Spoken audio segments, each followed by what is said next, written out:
Have you ever caught yourself refreshing Instagram just to see if someone liked your post? That tiny hit of validation, the red heart lighting up your screen. It feels good, doesn't it? But here's the thing. Why does it feel so good? Because deep down, that like doesn't just say, "Nice picture." It says, "You matter." It whispers, "You exist." And for a moment, that silence inside you, the one that says you're not enough, quiets down. But when the likes slow down, the silence returns, louder than before. St. Augustine knew this silence. Long before the age of smartphones, long before filters and followers, he warned humanity about a temptation more ancient than sin itself: vanity.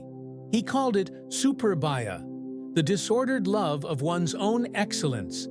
And if he were alive today, he might say that Instagram isn't just a social platform. It's a cathedral built to worship the self. Let's be honest, we don't post because we want to share memories. We post because we want to be seen. Every caption is a tiny sermon about who we are. Every selfie is an argument. Look at me. I am living well.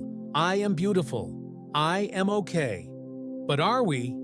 Augustine once confessed, "I became to myself a vast problem."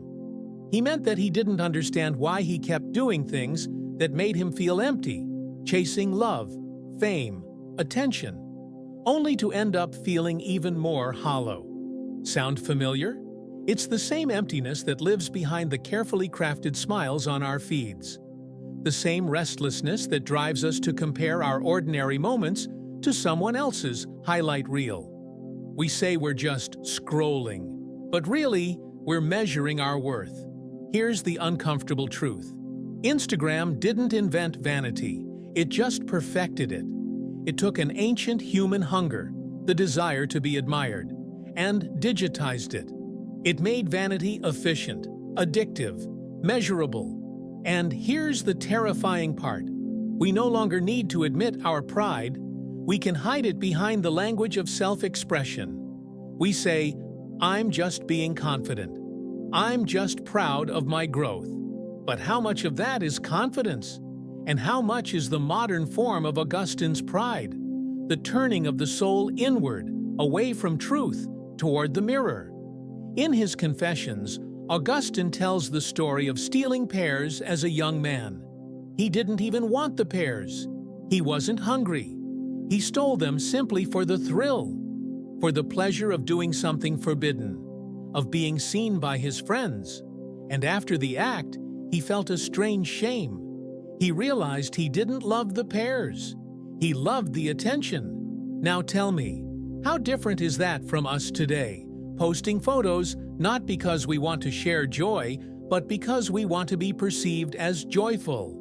We don't steal pears anymore. We steal moments, polishing them, editing them, turning them into bait for validation. And the tragedy? We start confusing that validation for love. Augustine believed that sin isn't always about breaking rules. It's about misdirected love, loving lesser things more than greater ones, loving appearances more than truth. So when we spend hours curating our image online, we're not just being superficial, we're performing a spiritual sleight of hand. We exchange authenticity for admiration. We trade being real for being recognized. And the more we do it, the more our self-worth becomes a hostage, held at ransom by public opinion. It's not just pride, it's dependency disguised as empowerment. Let's go deeper. Psychologists talk about the looking-glass self, the idea that we form our identities based on how we think others see us. But what happens when the others are millions of strangers? What happens when the mirror isn't glass, but a glowing screen that never turns off? We begin to live for the gaze. Every photo, every caption, every story becomes a performance for an invisible audience. We become both the actor and the spectator, applauding our own reflection. And here's where Augustine's warning becomes prophetic. He said, pride is not just loving yourself too much. It's loving yourself in the wrong way. through the eyes of the world instead of the eyes of truth. Maybe that's why we feel so lonely online. Because deep down, we know it's not us they love. It's the version we've built. And the more they love that version, the more alien we feel from ourselves. St. Augustine would call that a soul divided, loving what is false, fearing what is true. He wrote, "Our hearts are restless until they rest in thee." In modern language, our minds are restless until they find something real. Let's face it, we're all guilty. We dress up for the camera even when no one's watching. We angle the shot just right. We delete the ones that don't fit the narrative. Because deep down, we crave a sense of control over how the world perceives us. Control feels like safety, but in that safety, we lose sincerity. We forget how to exist without being witnessed. We stop living for life itself and start living for its image. And this is where vanity quietly transforms into despair. Imagine Augustine scrolling through Instagram. He'd see faces chasing eternity through filters. He'd see people turning their lives into brands, their souls into algorithms. And he'd whisper, "This is Babel rebuilt.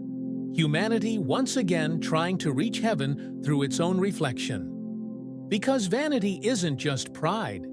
It's the illusion of self-creation. It's the belief that I can define who I am without anyone, not God, not truth, not reality, telling me otherwise.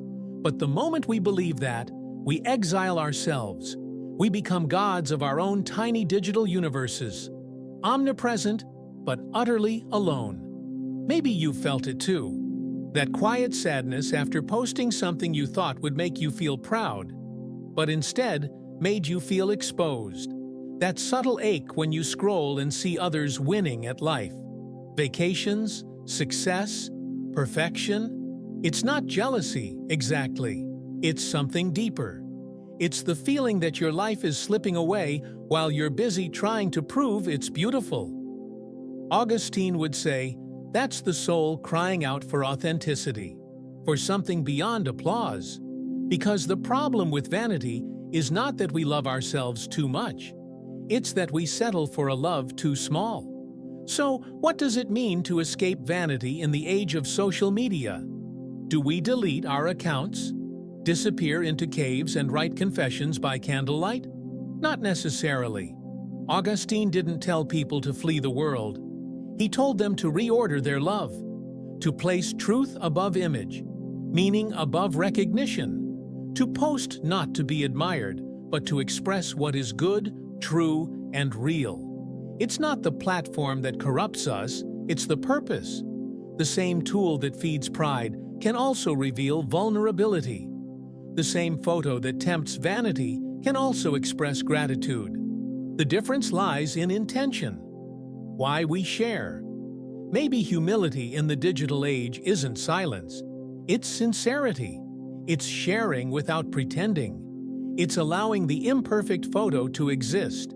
It's admitting that your life isn't always aesthetic, that your thoughts aren't always profound, that sometimes you feel lost, confused, unseen, because that's what being human means. And only when we stop performing humanity can we start experiencing it. Augustine once wrote that pride made angels fall, but humility made humans rise. Maybe the modern version of humility is resisting the need to be constantly visible. Maybe it's learning to love what is unseen, the quiet moments, the unposted joys, the truth that doesn't need to trend. So next time you open Instagram, before you post, before you scroll, before you seek that tiny red heart, ask yourself, am I doing this to connect or to be worshipped? Because if vanity is the worship of the self, then maybe the truest rebellion, the most radical act of freedom, is learning to be loved without the need to be seen. St. Augustine lived 1600 years ago, but his confession still speaks to our screens today. He was right. Our hearts are restless, but they don't have to be lost. Because the cure for vanity isn't disappearance. It's devotion to truth, to presence, to something larger than the self. So maybe, in the end, the real question isn't whether Instagram is the new sin of pride. It's whether we're brave enough to love what can't be captured.